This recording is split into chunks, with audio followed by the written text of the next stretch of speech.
Hello viewers, Simon Preston here again, and I would like to talk a little bit about a player who Jamaica has been trying to court for some time, but he has been called up to the England squad to face against Germany, and that player is Danny Rose. Now Danny Rose is a 25-year-old player. He was born in Doncaster in England, and he operates either as a left back or a left winger, and he is quite an outstanding player. He started out his playing days at Leeds United before he moved to Tottenham Hotspurs in 2007. Before actually making his debut with Tottenham, he had a few loan spells. He went out to the likes of Watford, he went out to Peterborough, and recently, a few seasons ago, he went to Sunderland as well. I'll never forget the day that he made his debut for Tottenham, where in the 2009-2010 season in the North London derby, scoring that left foot volley in that 2-1 victory over Arsenal. It was a goal to remember, and arguably one of the best goals of the season that year. And Gareth Bale also playing an instrumental role for Tottenham as well. That's a season where Tottenham finished 4th in the table and qualified for the Champions League. So the big question is, it's a friendly match that England is playing against Germany, so even if he does make his debut for England, he will still be eligible to represent Jamaica because it's not a World Cup qualifier or European Championship or something like that. So, do we need Danny Rose for the Jamaica team? Well, let's analyse what we have already. We have Demar Phillips and we have Kemar Lawrence.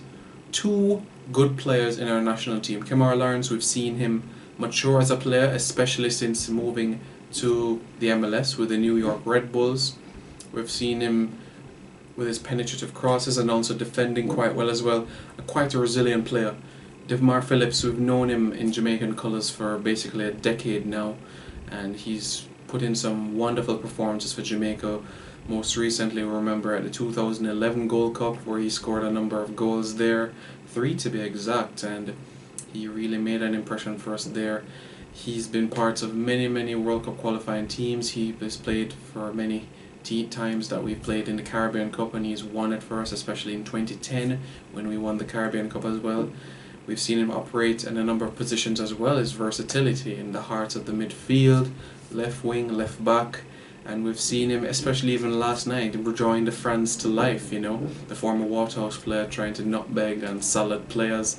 He still has it despite being in his early 30s, and we saw him playing the Europa League when he was in Norway with Alesund, and now he's in the MLS playing with Real Salt Lake alongside fellow Jamaican Omar Holness. So these are two good players.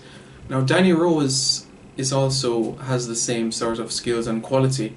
What he may add that is different from these two players is a bit more pace. And in CONCACAF you can kill teams off with pace. However, a disadvantage of bringing on Danny Rose, you could say, you look at the time that we have in order to gel him into the squad. Do we have enough time to do so? For example, the matches in September. Is it going to be enough? And it's crucial World Cup qualifiers when you need to get the chemistry and cohesion right so that we can get Jamaica into the final round of qualifiers. It's an interesting one, really, because Danny Rose has a lot ahead of him and he has the potential to be an outstanding player, which is why England call him up, because he has that sort of ability. He qualifies to play for Jamaica through his parents, so that allows him to obtain a Jamaican passport and represent Jamaica. Would he be given an opportunity, say, in the Copa America Centenario? Would that be sort of a test run, you could say, if England overlooks him in the future? It's very important questions for us to ask about Danny Rose because of the ability he has and what he can especially do both on and off the ball.